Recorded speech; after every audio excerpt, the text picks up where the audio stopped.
All right, guys, we finished up using the pump yesterday, cleaned everything up, and I wanted to come back and give you some final thoughts on the Jet05 pump from St. Patrick's.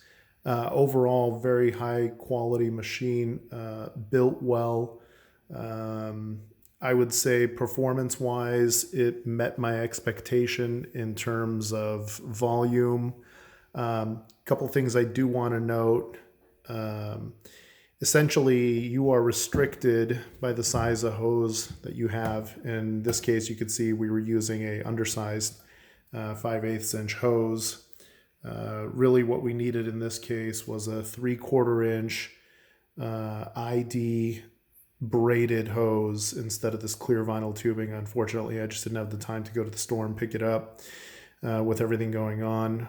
But we're going to order probably 50 or 100 feet of hose. I don't know if it's going to be able to push it 100 feet, but we'll probably end up ordering about 50 feet of this hose so we can pump it right from the garage into the basement.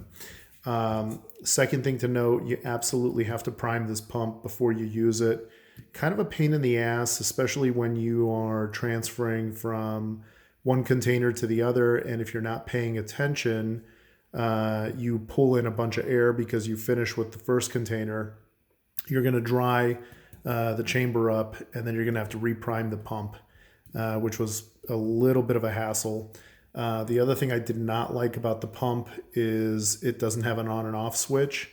So I'm going to talk to one of my electricians and see if we can get a switch wired up on here. Shouldn't be too big of a deal to wire in a switch.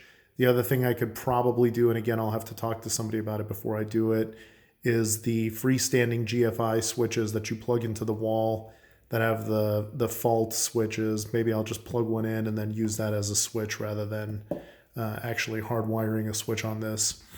Other than that, it put out, I would say, 10 to 12 gallons per minute. I am going to buy some larger hosing with a ID of 3/4, which I think is going to probably be closer to that 12 plus gallon mark in terms of gallons per minute. The one thing I do want to note is these little drain holes that you have here on the bottom and then also on the top. Nuts for it. You could see, let's see if I can get this to focus. It does come with a internal O-ring, which is great. I'll probably end up getting an extra O-ring or two just in case this ever wears out. But again, this, because it's internal, I can't imagine this wearing out anytime soon. So that's probably the least of my worries. The one thing I would say though is you never really want to, because they do have rubber on them, you never really want to over tighten these. Just give it, once it's finger tight, just give it a quarter turn, half turn at the most, and it should be fine. This one's really important when you're draining the pump after you've washed it out, you've sanitized it and washed it. You want to drain the pump, open this up, let it drain out. This one's important when you're priming. It will not prime unless you open this thing up and either force the wine in through here or pour it in through here. Either one.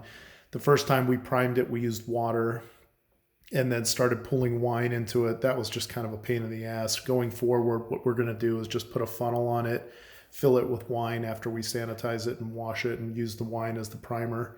Makes life a whole lot easier.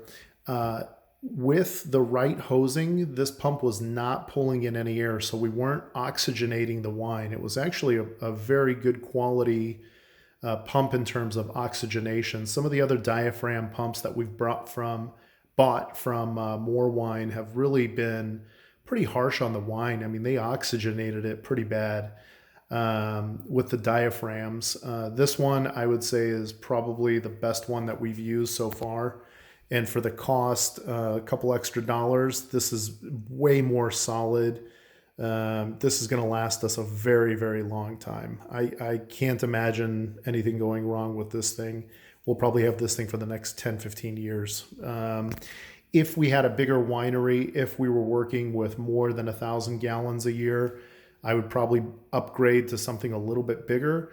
But for what we're doing, 200-300 gallons a year, moving stuff around, this is a really nice size pump for a smaller operation, or if you're just occasionally moving wine at larger quantities from one tank to another. At 12 gallons a minute, it was sufficient enough for our needs to where it wasn't a lot of time wasted. If you're running a 5-gallon carboy or a 15-gallon demijohn, this is probably way too much pump for you. It wouldn't be a bad pump to have. You would definitely grow into it because this is going to be way too quick. You could empty out a demijohn in less than a minute with this thing, or about a minute, we'll say. So overall, I'm pretty pleased with it. I think it was a good buy, and I think it was relatively affordable. You do have to purchase all the fittings separate. We did get 2 straight and 290 fittings and gaskets. We are probably going to go back and get more because once these things go onto the hose, they're really a pain in the neck to remove. So we'll probably end up buying 6, maybe 8 of these total. Couple straight, couple bends. That way we can just hook them up to the hoses. And we are definitely going to put this thing on a cart. You could see it's pretty much ready to go. You just got to put a bolt in here and a nut with a washer. Put a cart together and put all our hose on the cart and all our fittings so it's all together and nice. And we should be able to get that done here before the next wine season. So overall, thumbs up. Happy with the quality so far. Happy with the use of the pump. I would definitely give it a recommendation at this point. And hopefully this one lasts us for quite some time to come. Thanks a lot, guys.